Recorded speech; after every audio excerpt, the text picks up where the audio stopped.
Welcome to the podcast. This is Mr. Ish. We're here at Kips Bay Boys and Girls Club, Coudert Clubhouse. Today is a special day. I think I've been working on this for maybe 8 months. As long as the coronavirus has been around, I've been trying to get these two people together.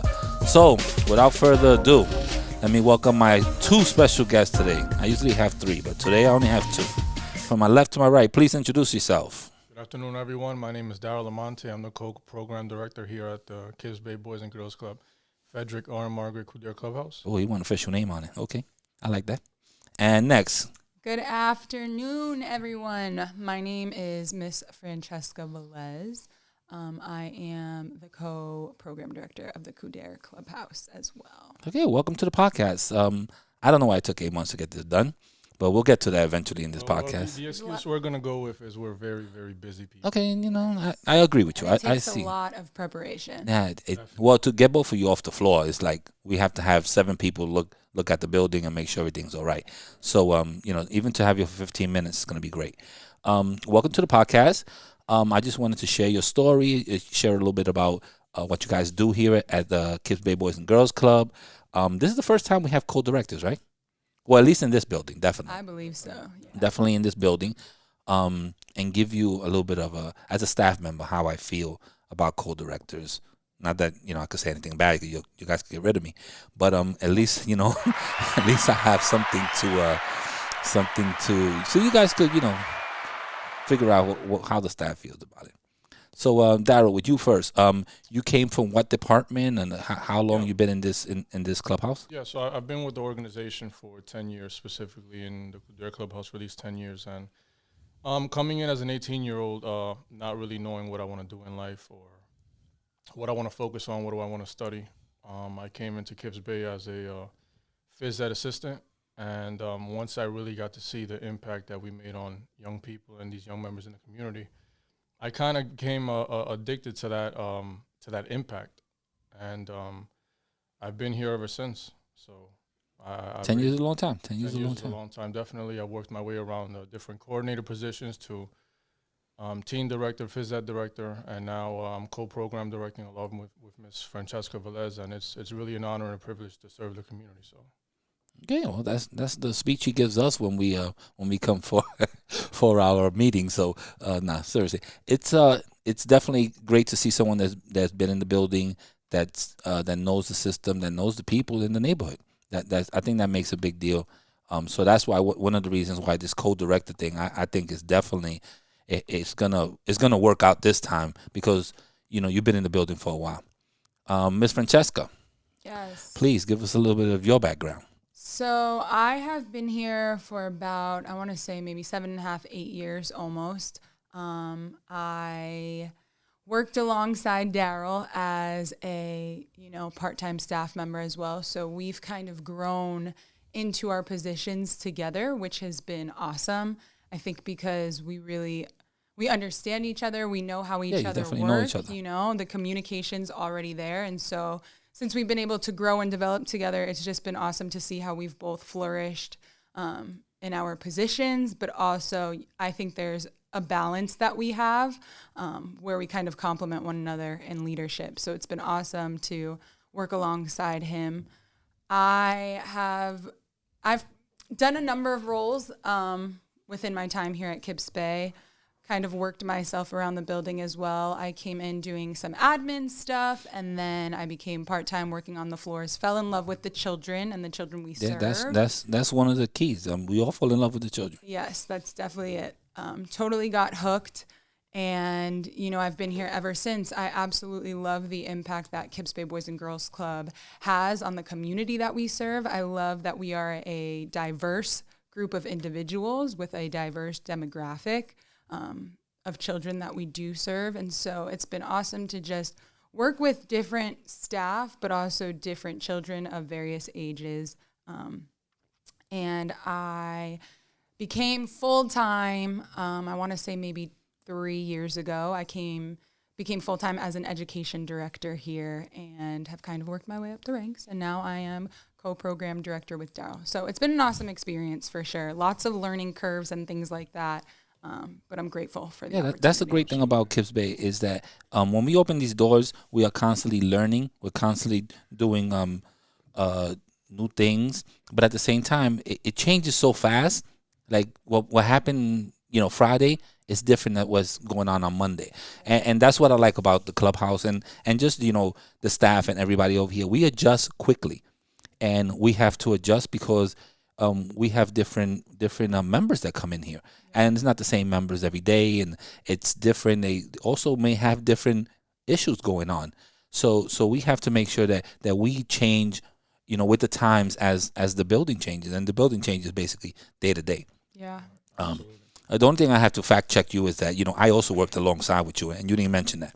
So I just wanted to let people know I've been here for a while too. So we worked alongside for a long time. We have a great we have some great staff members. We have some new staff members also. So I was one of those new staff members at one time, and I know it's scary.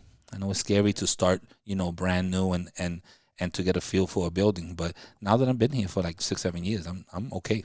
Yeah, and I have to say it's really quick. Coming in as a young person, just the amount of mentors that I've came across throughout the organization, not only in this facility but in other facilities as well.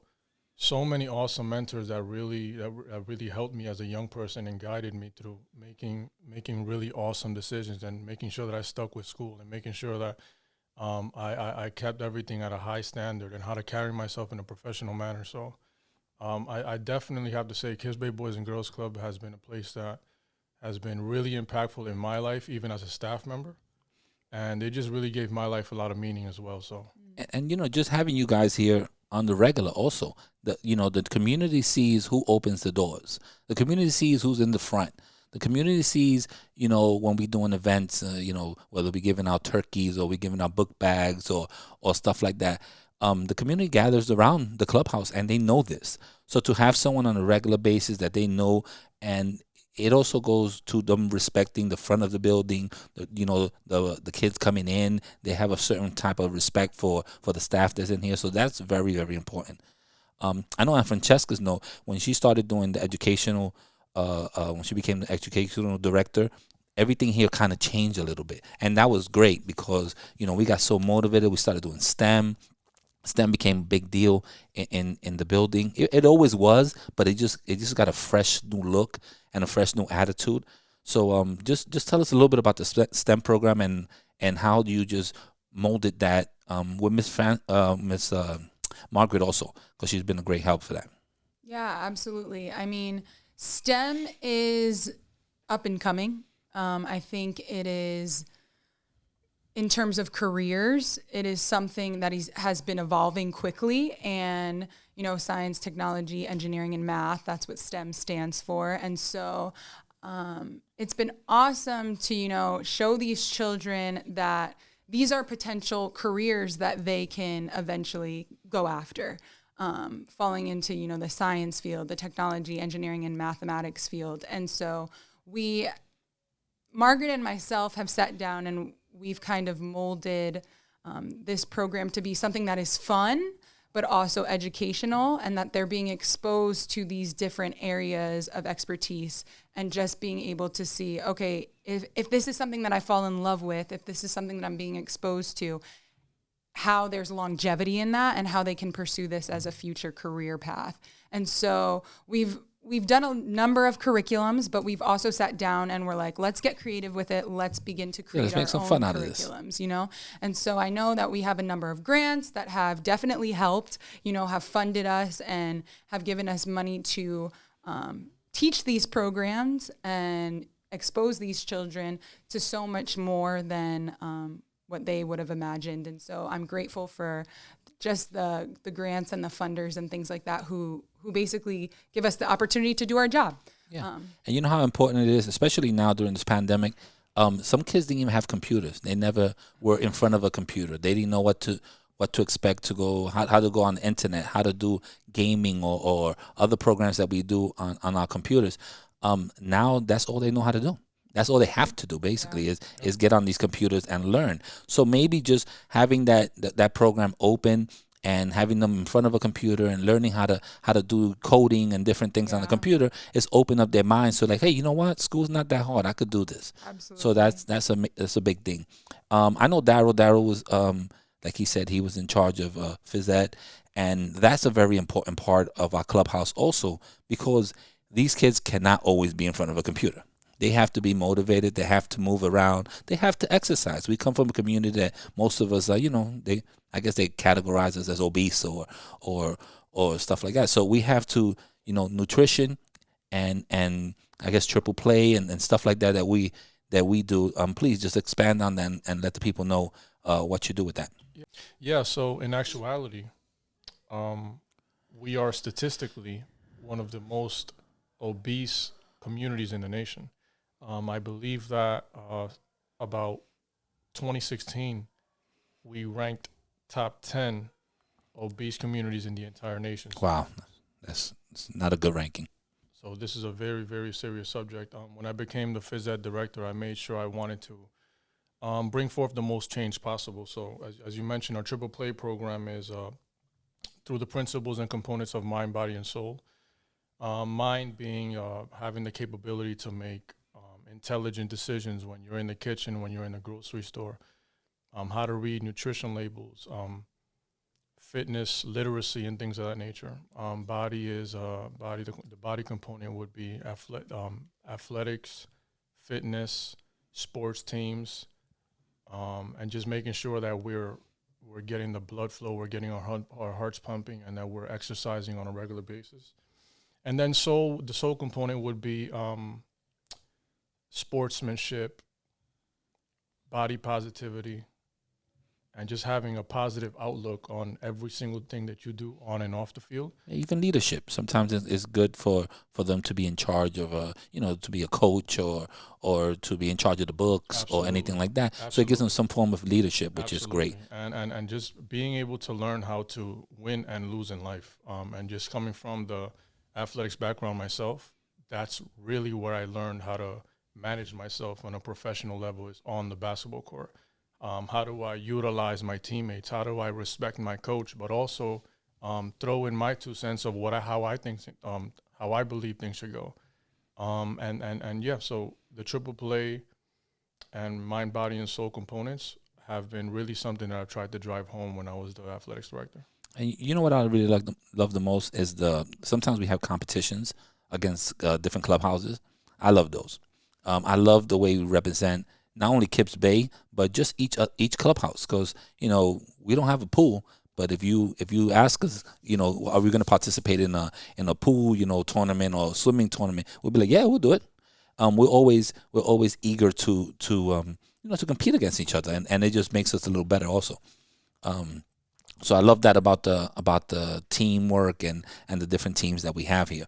Now that we have this pandemic, I know you guys been working hard behind the scenes, and it's not the same clubhouse as it was last year. We learned to adjust, but how is the clubhouse now running, and what new things do you guys have in horizon for us? So since the pandemic hit, we actually have been approved to run learning labs, which is definitely uncharted waters for us. Everything's new. It's been a learning experience for sure.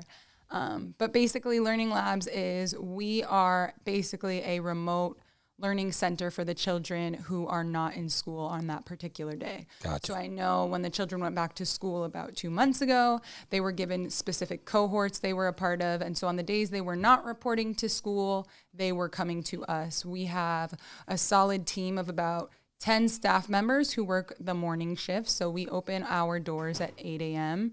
and the children are here from 8 to 3 every day doing schoolwork, participating in the remote learning, and basically are receiving almost like one-to-one attention because we are fully staffed and we don't have that many children coming in.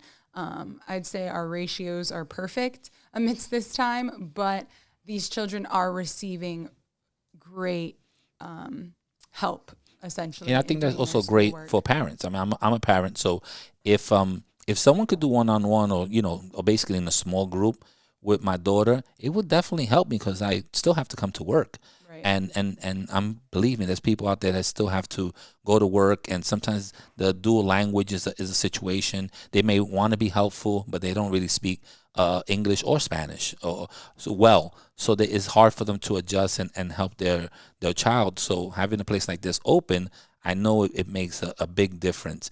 And I see new kids here, but I see the same thing. I see them being eager. I see them wanting to learn. I see them walking in and they rush to the podcast. They have no idea what it is, but they rush into it because it's just another way to express themselves.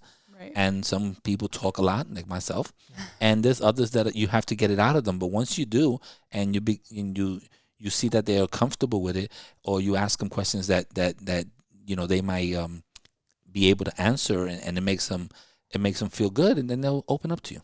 Yeah. So I see that difference now. And one of the more fascinating things is our ability as an organization to adapt in the midst of a pandemic and in the midst of 2020 that has been probably the most enigmatic year of our lifetime, right?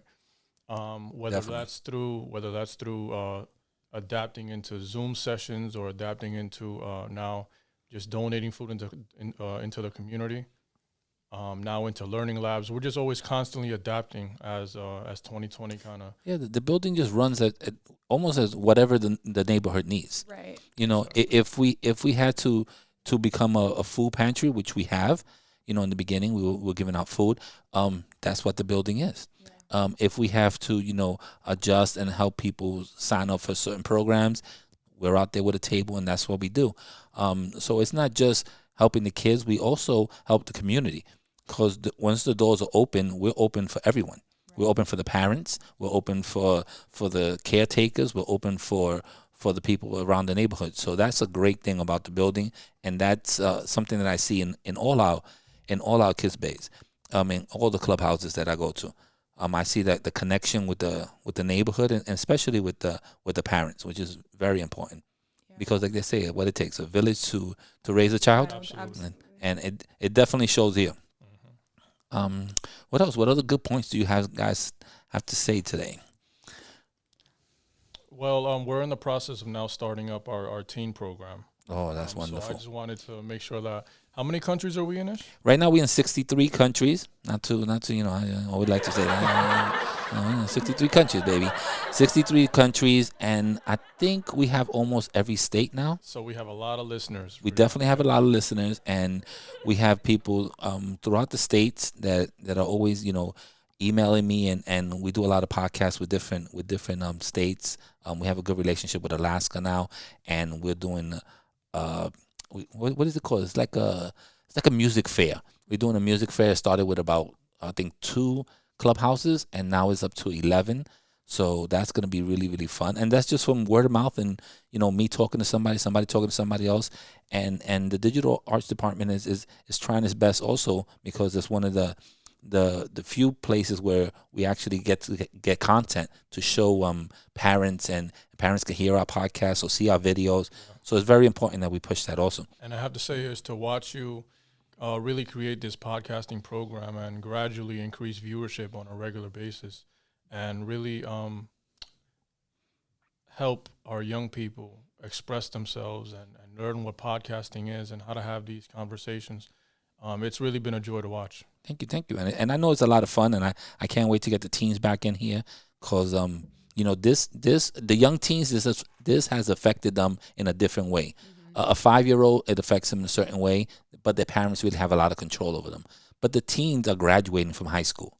They're there's no jobs out there for them. They're also not going to get probably a graduation.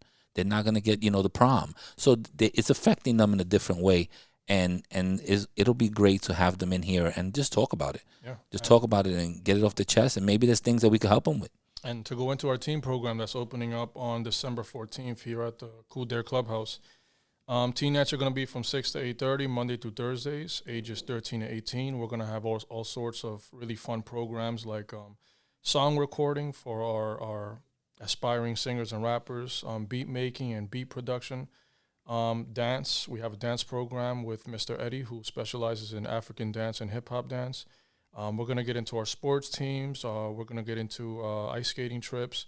We're starting up a Money Matters program, which is really talking about how to manage money. That's important. That's very important. They need to start that right away. You need to start that. You need to start that with some of the grown-ups too. Money management is extremely important. I'll save you a sheet in that session. I may throw in one day of podcasting too. I got to figure it out. Yeah. I got kids, so I got to be home and do some work. But I think it'll be important to get everybody to have the opportunity to do a podcast. Absolutely. So that'll be fun. Hey guys, I definitely know you have to go back to work. This building does not run on its own. I appreciate everything that you guys do. And as a staff member, I've been here for a very long time. I grew up with you guys.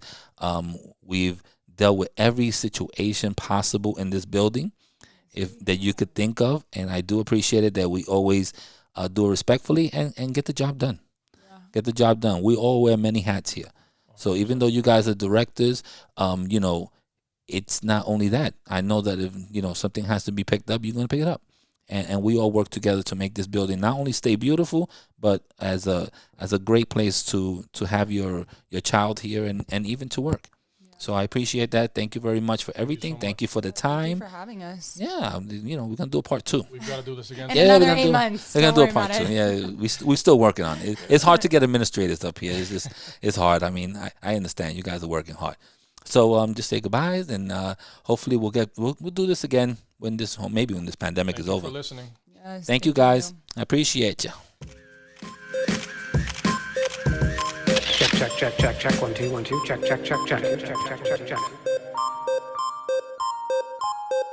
Thank you very much, Darril and Francesca.